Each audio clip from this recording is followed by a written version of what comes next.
I've said before, one of the hardest things in the world to do has got to be taking those costumes that look so good on the printed page and making them work in reality. Right. You know, and I mean, and in reality, the Flash suit is nothing more than a fucking Speedo. You know, it's a full body condom.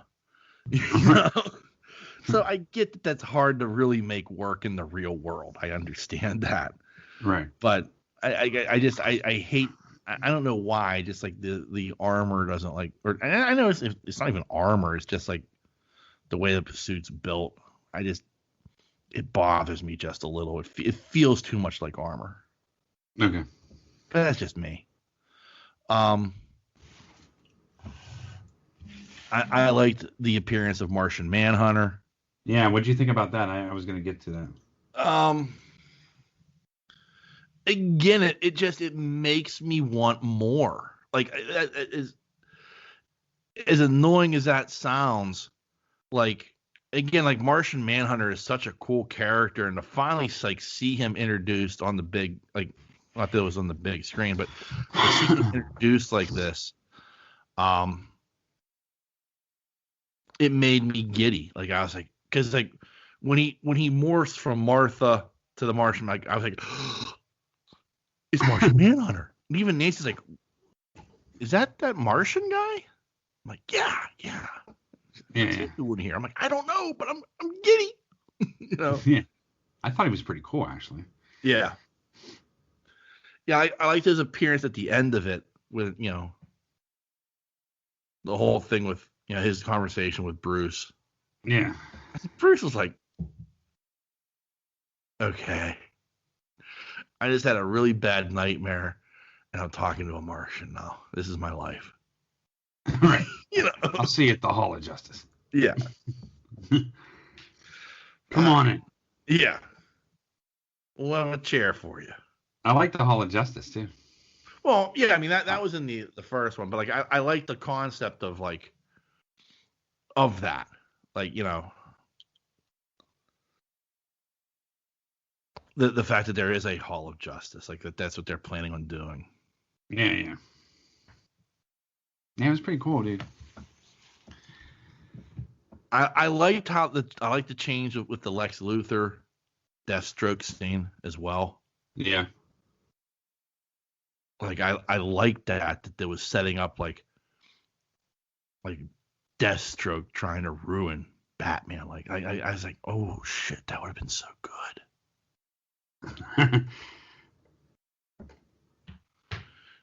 Nancy's favorite line in the movie was when the Joker calls Mira a stinky flounder. Nice. Yeah, she's like, that's my favorite line, I think. I'm like, okay. But overall, like,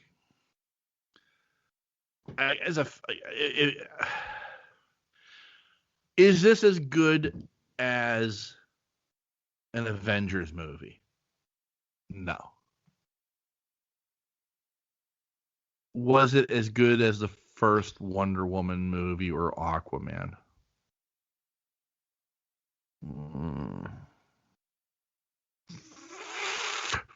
Maybe.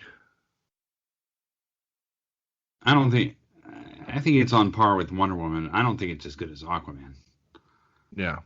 I mean, Aquaman was good, but it wasn't like for Shazam, because the top 3 DC movie, like DC, like the outside of like Dark Knight movies, like, you know, yeah, the continuity movies that we're making here, like, you know, Wonder Woman, Aquaman, and Shazam are like the big 3. Right. Like those are the 3 best. Out of these new ones, right? Yeah, I don't know. Like, yeah. I think Man of Steel's better. Like, I put Man of Steel in there. I think it's a better movie than people give it credit for. Like I would put Man of Steel there with near the top with Wonder Woman. Yeah. Or Aquaman, however you want, but It's incredibly much better than the Joss Whedon Justice League movie. It's a lot better than Batman v Superman: Dawn of Justice. I would put it on par with those other 4 movies. Like it, and again, like when we talk about those other 4 movies, we're saying that those movies are like mid-tier Marvel movies, you know. Right. When we rank them, so I mean, yeah, I mean it's right there. Like, is it anywhere near as good as Endgame? Good Lord, no. Is it anywhere near as good as the first Avengers movie? Well, no, not really. You know. So like, I mean that's did I like it? Yes. Do I want to see more? Absolutely. You know, but I'm also not going to, sit here and tell you it's better than like anything Marvel's done. I can't. I'd be lying if I tried to sell you that. Right. I enjoyed the hell out of it. I would love to see more of what Zack Snyder had for this story. But overall, I enjoyed the hell out of it. But I can't, like, in just being truthful, I wouldn't be able to say it's better than most of what Marvel's made. Right. I did appreciate it though. I mean, it was good. Yeah, it was good. I think it's 4 hours. Mm-hmm. I think it's worth the 4 hours completely. I do too. Like I honestly do. I thought, like I said, it didn't feel like 4 hours to me. Right. Like it flew by. Because I started getting concerned. I'm like, let me check the clock here. I think I got enough time. Where's that nightmare sequence at? Yeah. Where's the Joker come into this? Because they teased the Joker. I should be getting some Joker at some point. So like I started getting concerned about that. Like, am I gonna? Did I get lied to? Have I been misled again? But no. I mean, I like the epilogue. It was just it was it's very well done. It confuses me as to why Warner Brothers had such a problem with this movie that they felt they needed Joss Whedon to fix it. Yeah. Like, I don't know if it's the 4-hour running time that concerned them. I don't understand why. I mean, this has been, since they came out with the first Wonder Woman, and Man of Steel, and it's all been dark. Yeah. And there's not been none of it's been like happy. You know what I mean? Yeah. It's all been kind of a dark kind of a tale on the Justice League, on these characters. I mean, Batman's always been dark. So, I mean, I don't know. Were they trying to get away from the Nolan? In 1966, he wasn't. Well, you know what I mean. Yeah. I mean, were they just trying to desperately get away from the Nolan Batman so bad? You know what I mean? Like, I don't know. I mean, then if you were trying to do that, why is he one of the producers? You know what I mean? Like, Nolan's directly. I don't know. Well, I mean, like, the rumor not rumor, it's fact apparently. Deborah Snyder, Zack Snyder's wife, who's a producer on the movie, and Christopher Nolan, apparently when they saw a screening of the Joss Whedon version of Justice League, they went back to Zack and said, "You can never watch that." Really? Yeah, you can. It'll break your heart what he did to your movie. Wow. That's awesome. So, yeah. And like, somebody asked Zack Snyder, like, well, will you ever watch it? Like, just out of morbid curiosity, don't you want to see what they did? He's like, that's the thing. It's morbid curiosity. That's the only reason I would watch it. Yeah. But I wonder, like, how couldn't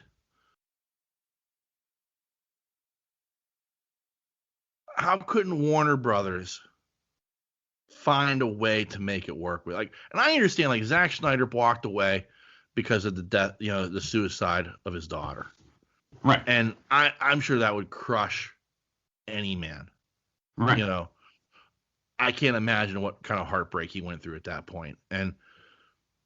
But it was also apparent that, behind the scenes, Warner Bros. Wasn't happy with what Zack did. But yet, how can you then turn around, do the Joss Whedon version of this, and say that's what the product we needed? Yeah, I don't know. Yeah, it's tough. Like I don't know the answers to these questions, and and you probably never will. Like Zack Snyder's not going to badmouth people because you got to do business with them. Right. But at the same time, like there's a part of me that like I want to know why Warner Bros. Has such a hard time with this, because it doesn't make any sense to me. Yeah, I don't know. Was it the runtime? What scared them away from what you wanted to show? That they said, yeah, we got to cut this shit down. We got to make it a 2-hour movie. We got to get in, we got to get out, and we got to get our money. Yeah. We got to make it fun. Yeah. Yeah. Yeah, because I mean, like, Marvel didn't shy away from putting out a 3-hour epic. Right. I get it, like 4 hours is tough. You'd have to have a fucking intermission in that bad boy. Mm-hmm. I know I needed one just to go pee. My bladder was like, I ain't going 4. Right.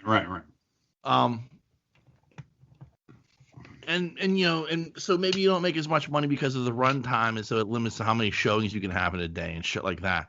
But at the end of the day, like your job is to entertain the masses, and this was far more entertaining than what you put out in 2017.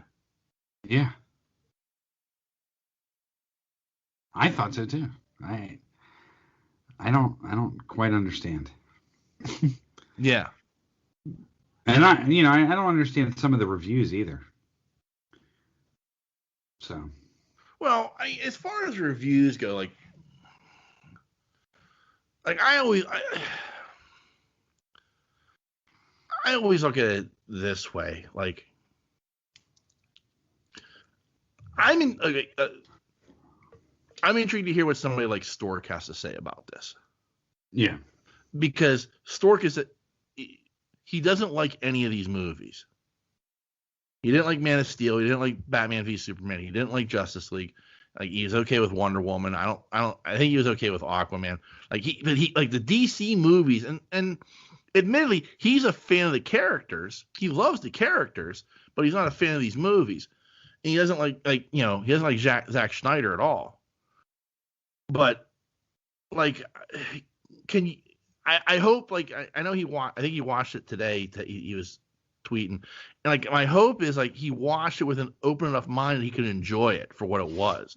Like, it's a much better movie than I think people want to give it credit for. But at the same time, like I get where, like, when you look at the gold standard, this is far from the gold standard.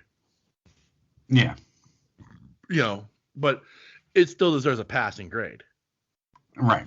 But I don't think they're ever going to get that gold standard.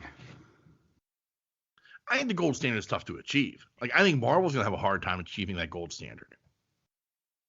Yeah. I mean, they set the bar so damn high with Endgame. It is going to be very, very difficult to reach that level ever again. Right. I mean, I'll tell you now, like, episode 1 of Falcon and Winter Soldier does a very good job of, like, getting us back into that world. Yeah. Especially post Blip, and we'll discuss it next week because you haven't watched it. But, like, still, like, I'm watching it and realizing that, like,